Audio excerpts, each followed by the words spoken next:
am person coming from village basically. My family migrated from Nuwako district to Kathmandu in the year 2037 Bikram Sambat. Before that, my childhood was spent in the village in Nuwako district. As most of the Nepali people's situation, my situation was the same. I born in village. I grown up in village area, so I used to spend my time in taking care of cattle, goat, and going for the grass in the jungle, and then walk for the school for a long time, more than 1 hour. So that was my childhood. Economically, my family is from poor family. I have a bitter experience of school education.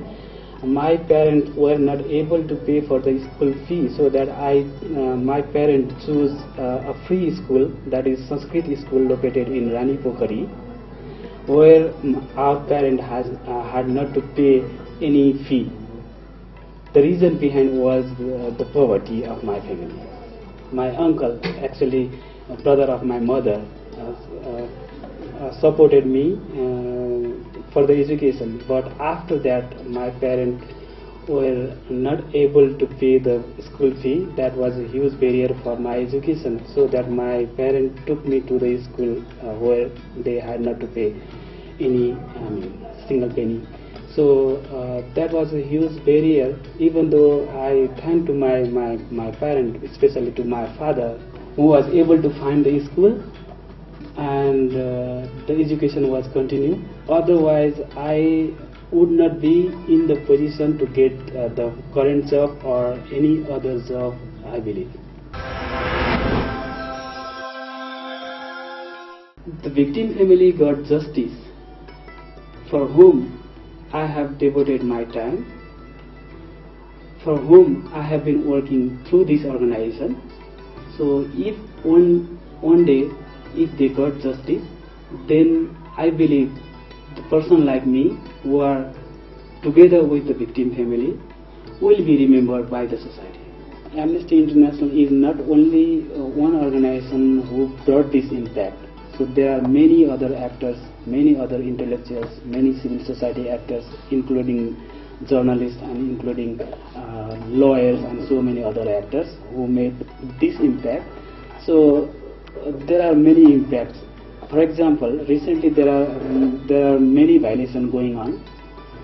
In the initial days, the victim family, they were not able to come out, raising concern, raising voice against the human rights violation. But after the work of NGOs, including Amnesty International, after the work of journalists, after the work of lawyers, after the support of intellectuals, the victim family, they are able to come out, they are able to claim their right, they are able to raise their concern against the atrocities committed against them. So these are the holistic impact of the work of organizations like Amnesty International. Before the current job, I was working in a university. When I was working in a university, one day one of my colleagues took me to the international organization called Amnesty International, and I got general member of that organization. So later on, I became more active in campaigning activities.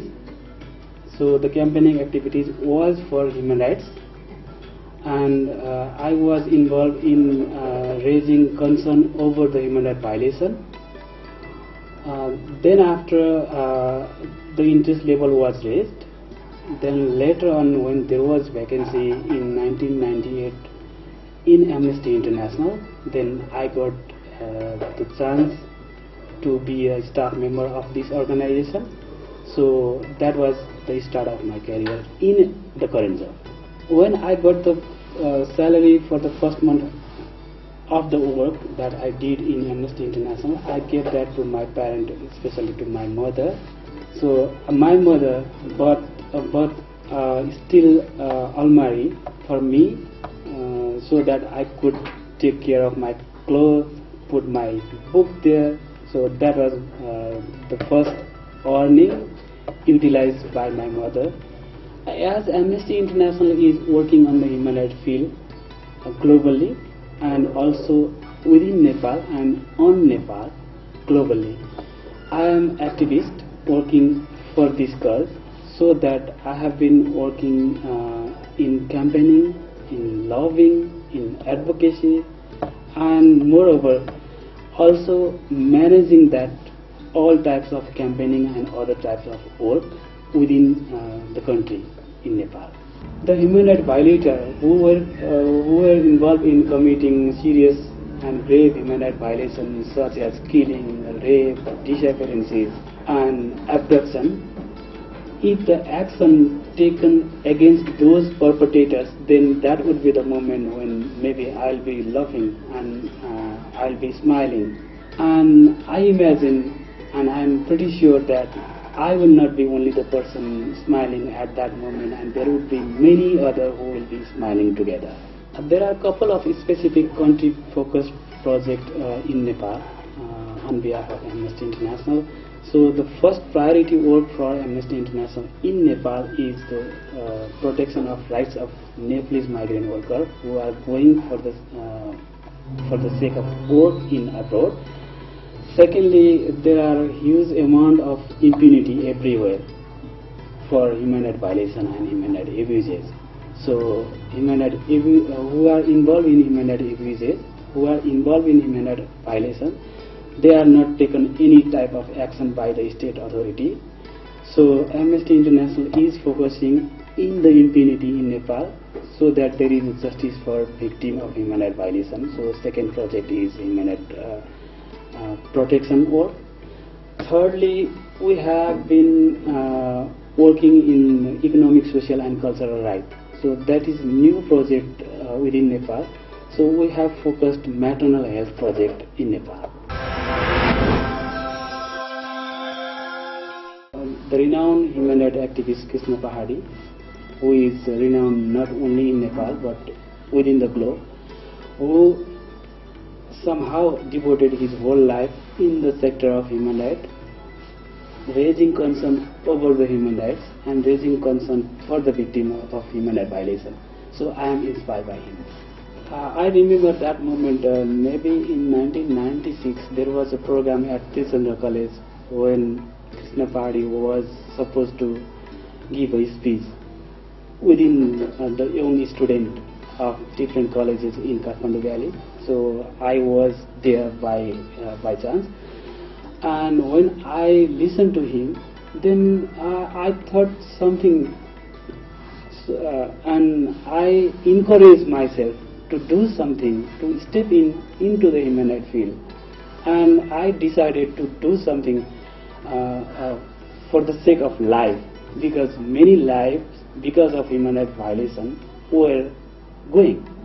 I mean, many people were suffering from the human rights violation. Very dedicated person like Krishna Pahadi were in the movement. So after listening to his logic, then I kind of changed my mind to do something for the people who are suffering from human rights violation. I have some experience of that sort of movement.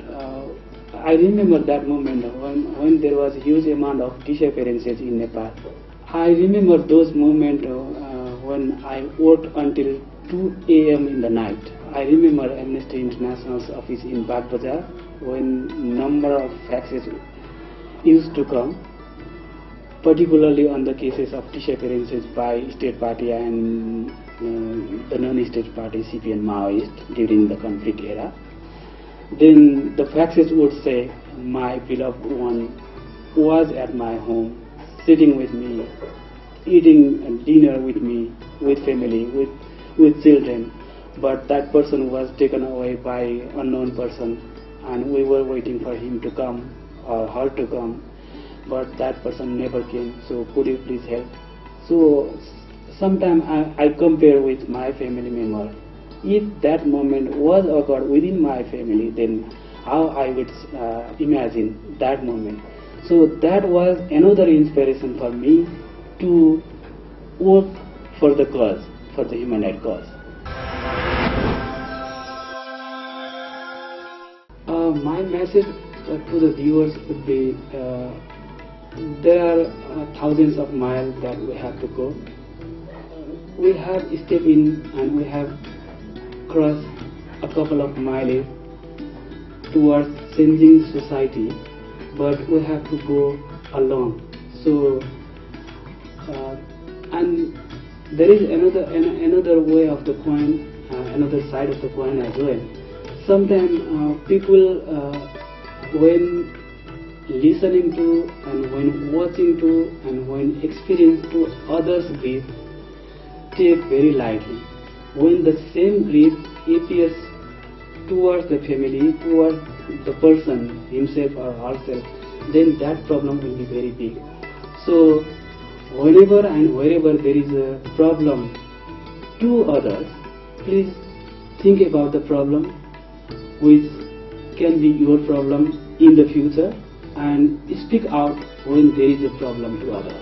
The youth, they should not forget one spirit, that is to respect others. So if you respect others, then others will also be respecting you.